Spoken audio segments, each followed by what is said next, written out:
The mechanics of the film projector. One of the most impactful pieces of engineering is the technology of movies. They've shaped every aspect of our lives. Today, of course, they're created digitally, but I celebrate here the stunning engineering that gave life to movies, the technology that tricked the mind into seeing a moving image. Film came in many sizes, from the giant 70mm, popular in the 1960s for epics like Lawrence of Arabia, to 35mm used for most feature films, to 16mm for schools, and even 8mm used by home enthusiasts. The larger the film, the greater the resolution, of course. All worked with mechanisms similar to common 16mm projectors. I'll examine this Bell & Howell 1580 16mm projector built in 1979.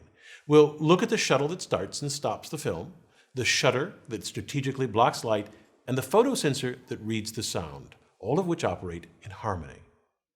To create the illusion of movement, a series of still images, the film, is pulled off the supply reel, threaded in between the lamp and lens so the image can be projected, then run across the sound drum, and finally coiled onto the take-up reel. However, it isn't as simple as that sounds. To see why, here's what happens if you just move the film continuously past the projector's lamp. What you see is a blur. You can just make out the images. Here's what really happens shown in slow motion. A frame appears on the screen, not moving, then the screen goes blank, and then the next frame is projected on the screen. The projector must hold the image on the screen for a moment and then cover up the image while the film moves to the next frame. Two mechanisms do this. First, the shuttle. The shuttle has 3 teeth which engage the sprocket holes in the film. The shuttle moves back to disengage from the film, then moves up, then forward to engage the film, then moves down, pulling the film with it. The film is stationary most of the time and only moves when the shuttle is moving down. This is the intermittent motion of the film necessary to avoid blurring of the projected image. Here is slow motion footage of the shuttle moving up and down intermittently. From this angle, you clearly see the shuttle move forward and back to engage and disengage from the film. 2 shuttle arms hold the teeth of the shuttle in place. In between the arms is an eccentric cam. This cam rotates with an axle and moves the shuttle arms up and down. The outline of the cam has a constant width so that the distance between the arms doesn't change. The cam shape holds the shuttle steady at the top and bottom of its travel. To see how the shuttle moves forward and backward, let's look down from above. The shuttle arms act like a third-class lever.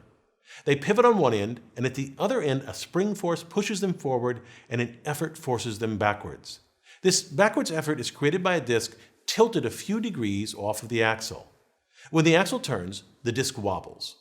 A horizontal post connected to the shuttle arms is pressed into contact with the wobbling disc by the spring force. As the axle turns and the disc wobbles, the shuttle arms are rhythmically pressed backwards. This movement is synced with the eccentric cam to create the required motion of the shuttle. The shuttle transports the film so that it's stationary most of the time and quickly advances to the next frame. Though it is rapid, the film movement will still cause blur in the projected image. The blur is eliminated by a shutter. The shutter is a disc with a blade that protrudes from half the circumference. The other half is open. The shutter rotates once every frame and is synced so that the shutter blade blocks light from the lamp while the shuttle is advancing the film. This prevents the projection of film motion on the screen. The film passes by the lamp at 24 frames per second. At that rate, the human mind blends the still frames into fluid motion. A projector with a single bladed shutter blocks light from the lamp once every frame. So half the time, every 24th of a second, the screen is dark. This switching between a bright projected image and darkness is called flicker. If the flicker occurs at about 60 to 70 times per second, the bright flashes fuse together and appear, to the human eye, continuously bright with no periods of darkness. This rate is called the flicker fusion threshold. Since 24 flickers per second is below the threshold, the flicker is visible. This flicker is the origin of the term flick as slang for movies. But modern film projectors don't have this problem. How did they fix it? Originally, shutters had a single blade that covered the advancement of the film with an open section that showed the picture. Modern shutters have 3 blades. The first blade covers the film motion. The second 2 blades block the light even when the film is stationary. They only serve to increase the flicker rate. The three openings allow the image to be projected half the time. Here I've labeled the three blades with 1, 2, and 3 dots. Notice that the shuttle moves downward only when blade number 1 blocks the light. The three-bladed shutter is a simple and inexpensive solution that works well. The frame rate stays at 24 frames per second, and the flicker rate increases to 72 flickers per second, above the flicker fusion threshold, so the movie appears to move smoothly and without distracting flicker. This means if you watch a film in slow motion, you will see a single frame is flashed on the screen 3 times before the next frame appears. A subtle but important detail of film projectors is the film loop. The loop allows for 2 kinds of motion of the film, intermittent and continuous. The key is they happen simultaneously. The film must pause in front of the lens to project without blur, but must also move continuously for the proper playback of the sound. The top sprocket pulls the film from the supply reel continuously. A loop of slack film starts to form. This slack allows the shuttle to quickly advance to the next frame without tearing the film. A second loop of slack film at the bottom also forms. The bottom sprocket pulls the film continuously. This is important because it allows the sound to be read correctly.